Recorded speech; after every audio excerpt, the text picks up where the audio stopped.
त्या कार्यक्रमामध्ये आपण जर पाहिलं तर हा कार्यक्रम महानगरपालिकेचा असायला पाहिजे होता, परंतु तो कार्यक्रम तसा पद्धतीने न करता त्याला पक्षाचं स्वरूप देऊन तो कार्यक्रम करण्यात आला.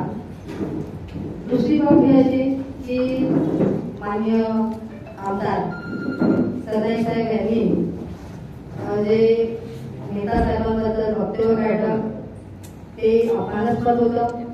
तशा पद्धतीचं वक्तव्य त्यांनी करायला नको होतं. त्यासाठी आमच्या भारतीय जनता पार्टीतर्फे आम्ही सर्वांनी निषेध व्यक्त केला. चालता फिरता नेता असं म्हणणं हे योग्य ठरणार नाही, कारण प्रत्येकाचं आपलं एक स्थान आहे. ते सुद्धा माजी आमदार आहेत आणि त्यांनाही मानणारा समाज या विधानसभा क्षेत्रात आहे. त्यांची लोकप्रतिनिधी आहेत की त्यांनी निवडून दिलेले आहेत आणि त्यांनी जे महाराणा प्रतापांचं पुतळ्याचं जे अनावरण केलं होतं ते जे पाहिलं आपण तर 2.5 वर्षापासून तो पुतळा बंद करून ठेवायचा हा पालिकेचा विचार असेल कदाचित, परंतु ती बाब त्यांनी लक्षामध्ये आणून प्रथमच जाऊन महाराणा पुतळ्याचं जे अनावरण केलं हे चांगलंच झालं. जनतेला त्याचं दर्शन झालं. आज 2.5 वर्षापर्यंत तो पुतळा आपल्याला बांधलेला दिसला असता. त्याचप्रमाणे जर आपण पाहिलं तर नरवीर शिवाजी अपघाताचं पुतळ्याचं सुद्धा जे अनावरण झालेलं आहे ते सुद्धा तुम्ही आपण पुतळा आणून किती दिवस झाला होता आणि तो पुतळा सुद्धा तसाच बांधून ठेवलेला होता. आणि मी महापौर असताना आयुक्त महोदयांना 4 पत्र दिले की त्याचं उद्घाटन करून घ्या, परंतु टैंकरों भी खराब किया गया है.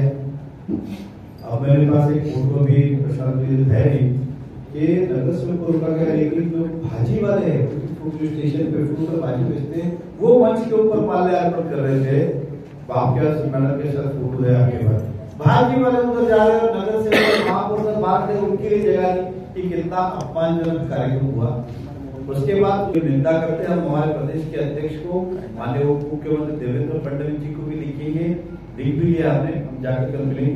लेकिन पुलिस स्टेशन में बैठने का माफी नहीं मांगेंगे तो फिर हमें आगे का कदम उठाना पड़ेगा. आगे का समय जिस तरह से पार्टी के निर्देश होंगे उसके अंदर भी आगे बढ़ेंगे. व्यक्ति विशेष की यहाँ पे बात चल रही है तो पार्टी के गद्दारी करके और आने वाले समय में मंच के माध्यम से गद्दारी करने की खुलेआम चेतावनी दे रहे हैं. इसका हम निषेध करते हैं और उद्घाटन हो रहे. इसके पीछे का मूल रहस्य क्या? मैंने उस दिन सुना कि सरनाईक साहब ने कहा कि इसकी जवाबदारी मैं लेता हूं हॉस्पिटल की. तो मेरा सिंपल पहला प्रश्न है उनसे कि आपने मुझे चलता फिरता नेता कहा, तो नेता चलता फिरता होता है, वही को जानकारी होती है, घर पे बैठने वाले को नहीं होती. आप कभी मुझे बदाली कहते हैं, कभी चलता फिरता नेता कहते हैं. आप ऊंची बात करते हो, ऊंची सोच रखते हो. हम कभी ऐसा नहीं सोचते. हम शहर के विकास के लिए आए, नहीं कि व्यक्तिगत किसी को आरोप प्रत्यारोप करें. राजनीतिक आरोप प्रत्यारोप होने वाले ही है. अगर हमने आरोप किया, अगर आपका सही है तो आप उसका खुलासा करें, नहीं कि व्यक्तिगत रूप में उसे टीका टिप्पणी करें. अब जो हॉस्पिटल हमने जो जानकारी ली, ये हॉस्पिटल अब कौन बना रहा है? आपकी जानकारी के लिए कि इसको बदलने की जरूरत क्या थी. अब इससे जब सरनाईक साहब ने कहा कि मैं इसकी जवाबदारी लेता हूं, मतलब कमिश्नर साहब सरनाईक के बोलने पे चल रहे. ये ठराव बदला क्यों? जब ठराव ये हुआ था कि इसको नगर पालिका बनाएगी तो ये आज कमिश्नर एक्सेप्ट करे कि मुझे सरनाईक साहब ने बोला है, या फिर कमिश्नर ये बोले सरनाईक साहब झूठ बोल रहे हैं, ये तो मैं बना रहा हूं. ये दोनों जो है मिलजुल के एक बहुत बड़ा गबन कर रहे हैं, ऐसा मेरा स्पष्ट आरोप है. गबन किस बात के लिए? तीसरा आरोप जो सरनाईक साहब बार भ्रष्टाचार का आरोप लगाते, तो आपको आज अब तक में शांत था. उनके पास एक जगह है चेना में. वो जगह का क्या है मुझे वो उनका व्यक्तिगत है. वो 1 एकड़ ले, 100 एकड़ ले, हर आदमी को मैं भी लेता हूं, वो भी लेते. लेकिन उस जगह के लिए पहले 5 करोड़ रुपए खर्च किए गए प्राइवेट लैंड के लिए, उन तक रास्ता बनाने के लिए, जिसके अंदर मेरी इको सेंचुरी हुआ. खाली उनके लिए 5 करोड़ उतना भी जाती थी. उसके बाद 22 करोड़ रुपए का ब्रिज, जिसका 55% अवार्ड टेंडर गया. 22 करोड़ का ब्रिज, क्योंकि वहां पे एक नदी है, तो नदी पे ब्रिज 22 करोड़ का, और खाली एक ही प्रॉपर्टी को जाता है. उतना भी जाती थी. अभी कमिश्नर ने हाल ही में और एक डिसीजन, इसी 4 दिन पहले 6 तारीख की सभा को क्या लिखा है उस जगह को जाने के लिए जो जगह बीच में रास्ता जो है उसके बीच में दूसरे लोगों की जगह है, तो एक ठराव पास किया कि वहां पे जगह रास्ता जाना नहीं है, इसलिए वहां की जगह एक्वायर की जाए दूसरों की जगह, नाम भी दिए खेडूत के।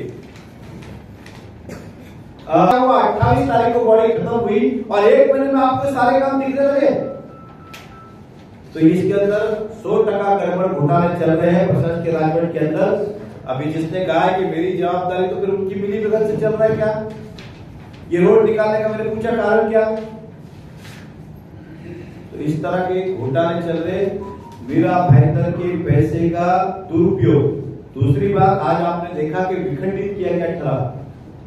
आप विखंडित हुआ, कैंसिल नहीं, रद्द नहीं हुआ, सॉरी विखंडित करने के लिए उसकी एक्सप्लेनेशन मांगा है कि क्यों विखंडित नहीं किया जाए। अब भेजा भी कमिश्नर साहब ने, एक्सप्लेनेशन भी उनको ही देना है, तो स्वाभाविक है कि बॉडी है नहीं, वो तो विखंडित ही करेंगे। तो क्या था उनका कहना कि इनकम से ज्यादा बजट का एक्सपेंस है, ये उनका कहना था। अब मुझे बताइए, रोड एक्विजिशन का जो आपने निकाला, इसका तो 1 रुपए बजट में प्रोविजन दिए, तो आपने कैसे निकाल दिया? आप ठहराओ, जब प्रोविजन के ऊपर आप जा रहे हो तो इस रोड के लिए हमने बजट बनाया था ना, हमने तो एक्विजिशन के लिए 1 रुपया नहीं रखा, तो आपने फिर ये कैसा निकाला? इसका क्या जवाब है? मतलब एक तरफ दिखाने का बजट नहीं है, दूसरी तरफ जो हमारे बजट में प्रोविजन में नहीं है उसके निकालने के, तो ऐसे अनगिनत कार्य हो रहे। ये तो मैंने 2-3 निकाले, मैंने आपको तभी कहा था कि नवरात्र के कारण हम विजिटर निकाल नहीं पाए। ये 2-3 जो मैंने इमीडिएटली, ऐसे बहुत सारे, सभी जितने खराब हो रहे सब व्यक्ति विशेष के लिए या किसी न किसी व्यक्ति के लिए किया जा रहा है। अब मैं उदाहरण तो आरोग्य का टेंडर ले लो, 800 करोड़ का, धड़ाधड़ कंडीशन बदली जा रही है। ऐसा क्या हो रहा है कि एक दिन एक कंडीशन, एक दिन एक कंडीशन, आप परिवार का ले लो, धड़ाधड़ कंडीशन बदल रहे, टेंडर रोज चेंज होते जा रहे हैं। ऐसा क्या हो रहा है? वो तो जान लीजिए, होर्डिंग का टेंडर, होर्डिंग जो हमने लिया है, हमारा पिछली रेवेन्यू 4 करोड़ की थी 3 साल, इस साल का 12 करोड़ का टेंडर है। कितने का? बॉडी ने मतलब प्रशासन ने उसको ओपन किया, 12 करोड़ है, अभी तक उसको 3 महीने से मंजूरी नहीं दे रहे। अब 3, आप सोचिए 3 साल का 12 करोड़, 4 करोड़ हुआ, 3 महीने, आज 4 महीने डिले हुआ, 1.5 करोड़ रुपया लॉस हुआ। क्योंकि अगर वो दे देते तो आज के रेट 12 करोड़ से पैसे आ रहे थे, 4 करोड़ से आ रहे, और तो बच जाएंगे, और ये चलने वाला है। तो ये क्या कंडीशन है? मतलब धड़। अब कोई कुछ बोल रहा नहीं हो, भ्रष्टाचार के ठेकेदार कहा गया, मेरा सवाल है उनसे, और ये धड़ाधड़ होगा तो ये विदाउट किसी पॉलिटिकल सपोर्ट के तो नहीं हो रहा होगा, ये बात तो सत्य है। तो ऐसा क्या हो रहा है बॉडी जाने के बाद, क्या धड़ाधड़ चेंज करते जा रहे हो? तो ये 101% करप्शन जो है आसमान को छूने के कगार पे पहुंच गया है कॉर्पोरेशन के अंदर, क्योंकि कोई रखवालदार वहां पर नहीं है, सब मनमानी कारोबार चल रहे, 2 लोग 3 लोग मिलकर इसको चला रहे, जिसकी हम निंदा करते। हम अपनी तरीके से सरकार से भी शिकायत करेंगे, जहाँ कोर्ट में जाना है वहां कोर्ट भी जाएंगे, लेकिन आज आप तक ये बात रखनी जरूरी थी। और ये सारी चीजों से हमारा कोई व्यक्तिगत फायदा भी नहीं है। मैंने कहा कि मार्केट, पार्किंग, क्या आपको नहीं लगता है शहर की जरूरत है भविष्य की? अगर इसमें बिल्डिंगें बन गई तो हम भविष्य में कायदे बनाएंगे, फेरी वाले को शिफ्ट करो, तो कहाँ करो? हम बोलेंगे रास्ते पे पार्किंग मत करो, तो कहाँ करें? कुछ जगह तो देनी होगी। तो ये आप तो उसमें बिल्डिंग वाले को देते जा रहे हैं धड़ाधड़। तो इस तरह का ये कामकाज चल रहा है जो आपके सामने लाना था। और फिर कह रहा हूँ सरनाइक साहब को खुले मन से कह रहा हूँ कि जवाब तो हमें भी देने आते हैं, हमको तो अपने संस्कारों ने रोक रखा है, वरना उससे भी बड़ी बड़ी बातें कहने हमें आती है। जिनके अपने घर शीशे के होते हैं वो दूसरों के घरों पे पत्थर नहीं मारते हैं। इसलिए आप जब भी बोले, आप बेशक राजकीय टीका टिप्पणी करें, ये आपका मूलभूत अधिकार है, लेकिन व्यक्तिगत टीका टिप्पणी आप ना करें तो ही ज्यादा अच्छा होगा। क्योंकि हमने कभी भी आपके ऊपर व्यक्तिगत टीका टिप्पणी की शुरुआत नहीं की। आपने कहा होगा तो रिप्लाई में अवश्य कहा होगा, लेकिन इस तरह का हम आगे सहन करने वाले नहीं है। ईट का जवाब पत्थर से देने के लिए अब तैयार है हम। आरोप लगाया कि अभी महासभा नहीं है, स्टैंडिंग नहीं है, और इसलिए आपको उसमें हिस्सा नहीं मिलेगा, इसलिए आप छटपटा रहे बिना पानी के मछली की तरह। थाना में जो है 15-20 साल से शिवसेना की स्टैंडिंग भी है, उनका क्या बोलते हैं महासभा भी है। अब उनका अनुभव जो रहा होगा वो अनुभव ऐसा हमारा कुछ है नहीं।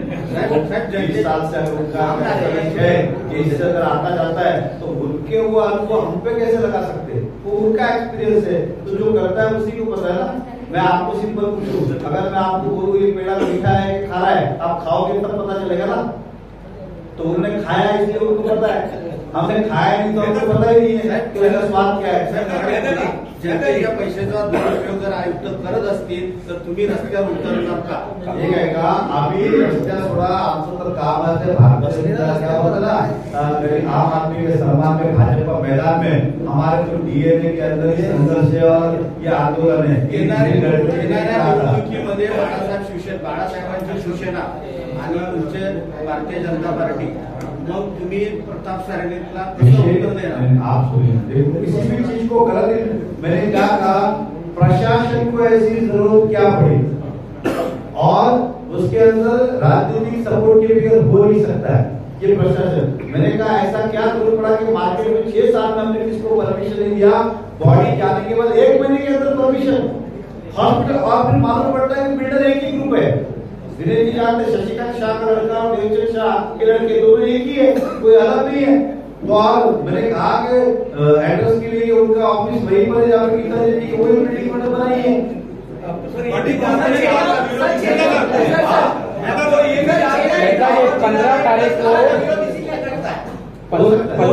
को सरनाईक में डिक्लेअर किया है कि 15 तारीख को चेन्नई इथे आपण आरोप केल्यामुळे प्रताप सरनाईकांच्या खासगी प्लॉटसाठी रस्त्याची निर्मिती केली।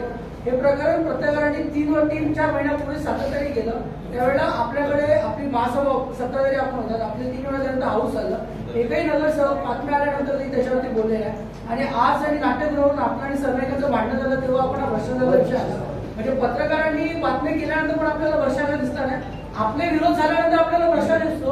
हे दोघांचं झालं होतं, म्हणजे सरनाईकांचा पण तुमच्यावरती आरोप तेव्हाच होता जेव्हा तुमचे काहीतरी पर्सनल क्रॅशेस होतात। तुमचा माहितीसाठी फॉर योर इन्फॉर्मेशन, क्या 5 करोड़ का जिसको पता है तो शायद नहीं पता होगा, नहीं तो आज भी 5 करोड़ का जब पहली बार आया था, जब मैं विधायक और हमारी सत्ता थी ये दीपक में, तो हमने वो उठा के फेंक डाला, बोला कोई जरूरत नहीं 5 करोड़ का खर्च करने की। और मैंने कहा कि इसके बदले में कौन सा रोड, पंचायत से लेके अपना फाटक वाला गोडसे पर हा रस्ता करावा, ते निधी आणलेला, शेवटी तो त्याने रद्द केलं आणि डायरेक्ट ते मंजुरी आणली।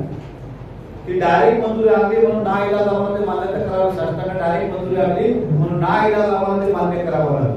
पण सर त्यांच्या 15 तारीख को त्यांनी सांगितलं की तुमचे जेव्हा आपसामध्ये वाद होतात तेव्हा तुम्हाला भ्रष्टाचार दिसतो, हा त्यांचा मूळ प्रश्न आहे। अरे मैंने क्या बताया आपको, हमने तो मैंने उसके अंदर भ्रष्टाचार का आरोप नहीं लगाया, मैंने उसमें क्या लगाया कि व्यक्ति विशेष के लिए खर्च किया जा रहा नगर पालिका का पैसा, तो हमने तो रोक दिया, भ्रष्टाचार उसमें आरोप नहीं लगाया।